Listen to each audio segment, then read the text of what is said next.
নব্বই দশক একটি অধ্যয়ন প্রেরণামূলক দশক, যা সমাজের অপারদর্শিতা, আধুনিকতা এবং সাংস্কৃতিক প্রস্তুতির সাথে একত্রিত হয়েছিল।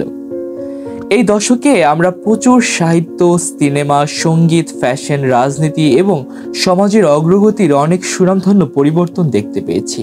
এটি একটি যুগের প্রথম অংশের চেহারা, যেখানে আমরা নতুন ধারণা এবং নতুন সংস্কৃতির সাথে পরিচিত হয়েছিলাম।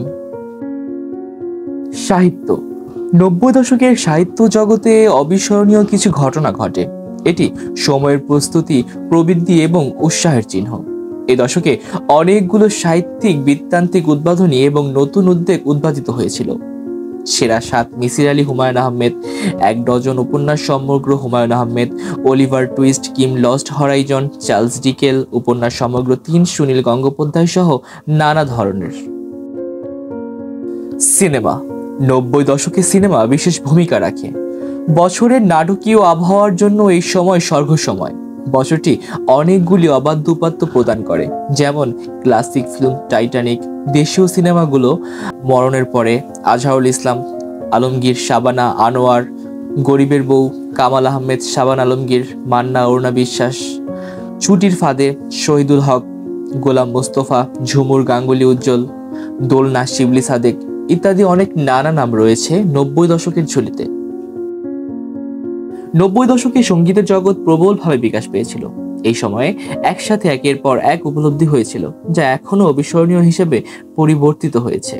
যেমন শিরোনাম, কফি হাউজের সেই আড্ডাটা, কথা ছিল গৌরী প্রসন্ন মজুমদার, সুর ছিল সুপর্ণকান্তি ঘোষ, কণ্ঠ ছিল মান্নাতে।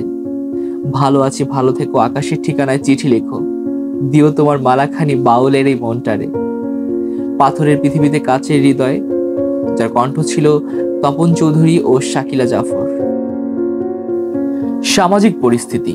নব্বই দশকের রাজনীতি, সমাজ এবং পরিবেশের অবস্থার উন্নতি হয়েছিল। এটি সময়ের প্রতিধ্বনি, জনগণের চেহারা এবং আমাদের সমাজের মুখোমুখি চুক্তির প্রতিনিধিত্ব করে। গভীরতা। নব্বই দশক একটি গভীরতার দশক, যেখানে আমরা নতুন ধারণা এবং নতুন বিচারের প্রস্তাবনা স্বীকার করেছিলাম। এটি আমাদের সমাজের সবচেয়ে উন্নতির পর্ব মনে করা হয়।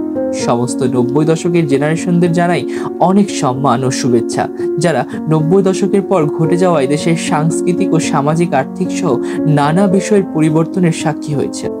নব্বই দশকের সকল ভিডিও পেতে আমার চ্যানেলটি সাবস্ক্রাইব করবেন এবং আমাদের পরিবারের পাশে থাকবেন। ধন্যবাদ ভিন্ন কিছুর সাথে থাকার জন্য।